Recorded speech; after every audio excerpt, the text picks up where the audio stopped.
One afternoon late in October, I saw Tom Buchanan. He was walking ahead of me along Fifth Avenue. Here I have Fifth Avenue underlined because it represents the setting of the story, downtown New York City. In his alert, aggressive way, his hands out a little from his body as if to fight off interference, his head moving sharply here and there, adapting itself to restless eyes.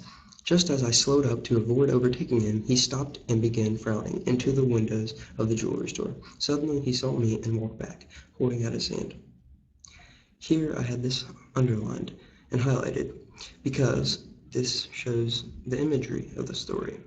It shows Tom Buchanan in an aggressive way. What's the matter, Nick? Do you object to shaking hands with me? Yes, you know what I think of you. You are crazy, Nick, he said quickly. Crazy as hell. I don't know what's the matter with you. Here I have tone and conflict, both highlighted, because if you can see, the conflict is that Nick does not like Tom. The tone is that Nick seems sort of upset with Tom. And then Tom gets very upset with Nick and says, crazy as hell. You are crazy. That represents the tone.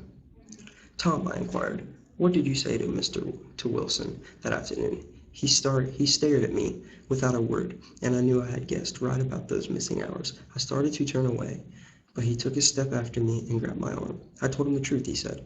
He came to the door while we were getting ready to leave, and when I sat down, word that we weren't in, he tried to force his way upstairs. He was crazy enough to kill me if I hadn't told him who owned the car. His hands was on a revolver in his pocket every minute he was in the house. He broke off definitely. What if I did tell him? The fellow had it coming to him. He threw dust into your eyes just like he did into daisies. But he wasn't a tough one. He ran over Myrtle like he'd run over a dog and never even stopped his car. There was nothing I could say, except one unknowable fact that it wasn't true. And if you think I didn't have my share of suffering, look here. When I went to give up that flat and saw that damn box of dog biscuits sitting there on the sideboard, I sat down and cried like a baby. By God, it was awful. I couldn't forgive him, or like him. But I saw what he had done was to him entirely justified. It was all very careless and confused. They were careless people, Tom and Daisy. Here I have this highlighted because this shows the characterization of Tom and Daisy being careless. They smashed up things and their creatures and then retreated back into their money or their vast carelessness, or whatever it was that kept them together, and let people clean up the mess they had made.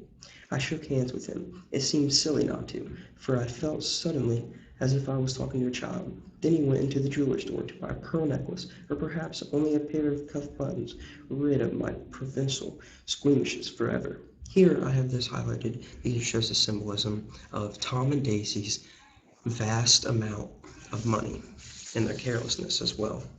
The theme of my story here is wealth corrupts. The wealthy people are corrupted.